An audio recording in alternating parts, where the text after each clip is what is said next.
بسم الله الرحمن الرحيم.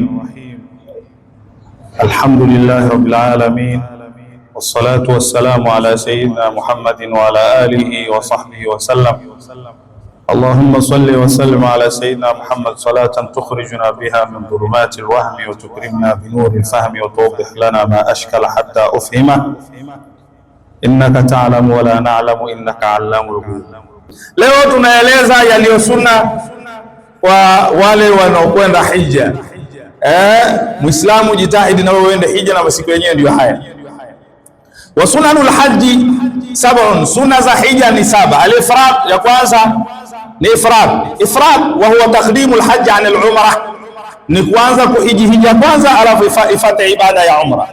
Wa talbiya, na kusema labbaik allahumma labbaik labbaik la sharika lak labbaik innal hamda. Ile wewe uliokule hija ni sunna uiseme. Wa tawaful qudumi, na kutufu unapokuwa umefika pale Maka, ushafika kwenye Al-Kaaba pale, basi kabla ya kufanya chochote tawadha, zunguka Al-Kaaba mara 7, ile itufu Al-Kaaba, inaitwa tawaful qudumi. Hizi ni katika sunani za hija. Qad taqaddama anna al-hajja ala 3 anwa'i, tushaeleza mwanzo kwamba hija iko katika aina 3. Kwa hivyo tumeshaeleza kwamba hija ina namna 3, lakini wa anna afdalaha al-ifrad, iliyo bora kala madhhab Imam Shafi ni kuhiji kwa kutumia ifrad, yani unaanza hija inakwisha alafu ndio unafuata umra wakati ule ule. Wa amma talbiya, ama kusema labbaik allahumma labbaik, fatustahabu hala al-ihram linaqli al-khalaf an as-salaf, ni sunna hilo liletwe wakati wa kuhirimia kule katika vituo, kwa sababu limepokelewa kutoka kwa khalaf nao wamepokea kutoka kwa salaf. Wa sunna an yuksira minha fi dawami al-ihram, sunna inatakiwa hizi labbaika ziletwe sana madhali humo kwenye ihram. Wa yustahabu qa'iman wa qa'idan wa rakiban wa mashiyan wa junuban wa haidan, ni vizuri kuleta talbia ukiwa umesimama, umekaa, unatembea, umepanda kipando, hata kama una hadathi kubwa, mwanamke anayo hedhi. Wa yataakadu istihbabuha fi kulli su'udin wa hubudin, na usuna wake umesisitizwa sana, hasa mtu anapokuwa anapanda kwenye milima na kuteremka, hapo unatakiwa alete sana hiyo talbia. Wa inda huduthi amrin min rukubin au nuzul, linapotokea jambo la kupanda au la kuteremka, basi ulete kwa wingi hizo talbia. Wa inda ikhbari al-layl wa nahar, unapoingia usiku na mchana, ile jioni lete talbia sana. Unapotaka kufika asubuhi lete talbia sana.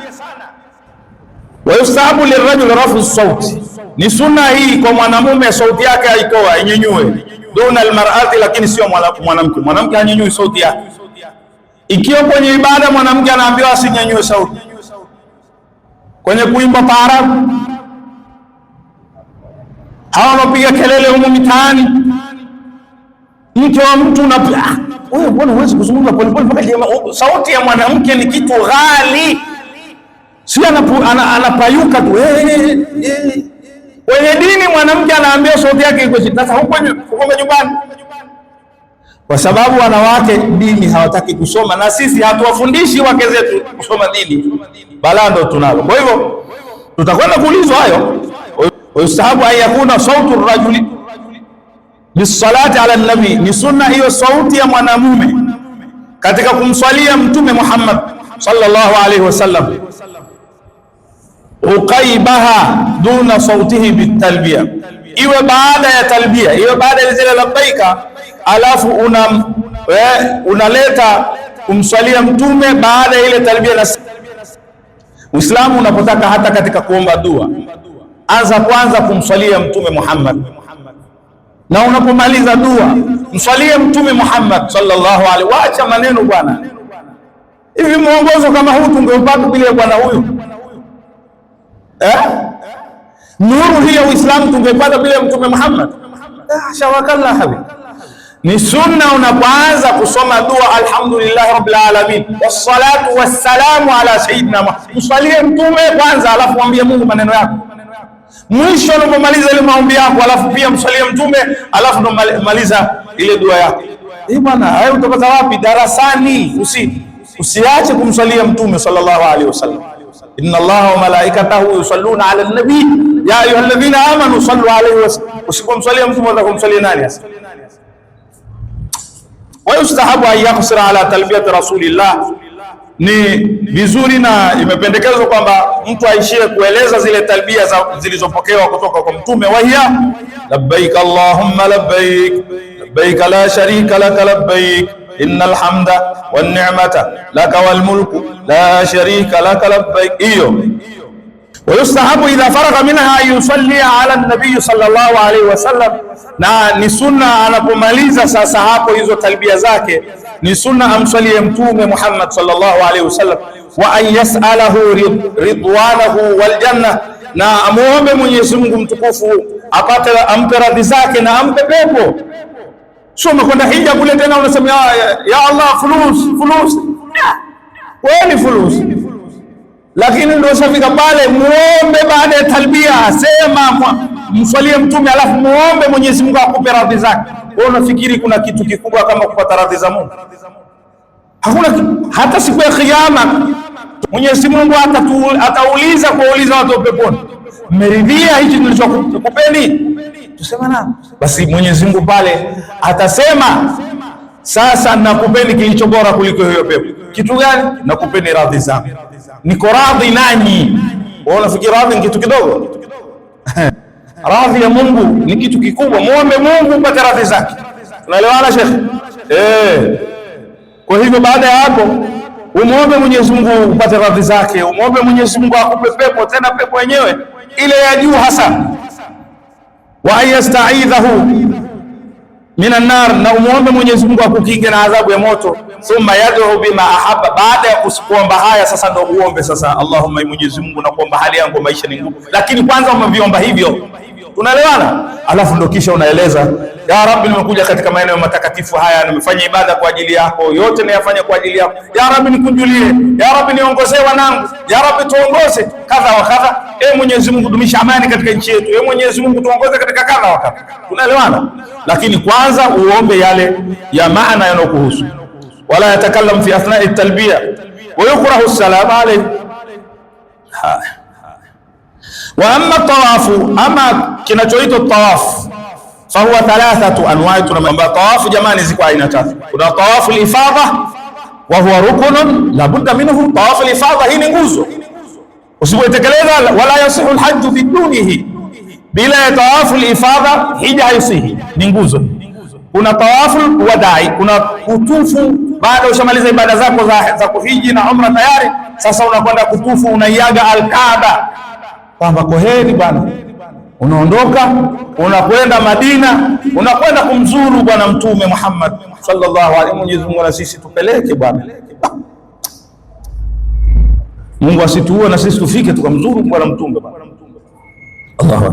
Baada ya hiyo wa huwa wajibu, tawafu alwadai ni wajib kama tulivyosema jana. Wajib na rukun katika mlango wa hija ni vitu viwili tofauti. Rukun ni kitu kingine na wajib ni kitu kingine, lakini kwenye milango mingine isiyo ya hija rukun na wajibu ni kitu kimoja, ila kwenye mlango huu rukun ni kitu kingine na wajib ni kitu kingine. Kwa hiyo tawafu alwadai ni wajib.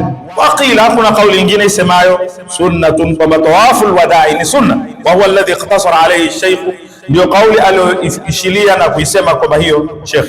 Kwa tawafu alqudumi, lakini kuna tawafu ya tatu inaitwa tawafu alqudum, wa huwa sunna. Hii ni sunna. Tawafu alqudum ni ile unapofika tu Makka pale katika al-Kaaba, unatia udhu wako na nini, unazunguka al-Kaaba kwanza mara 7, inaitwa tawafu alqudumi. Tunaelewana Waislamu wa huwa sunnatun, na kazi yake katika sheria ni sunna hili.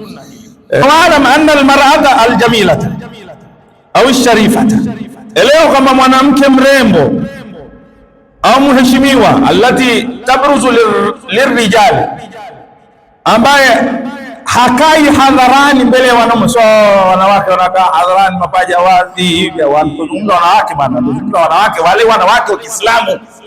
Mwanamke anakuwa afadhali masala ya nyanya, mtu anapita na kimini, anapita na kitaiti.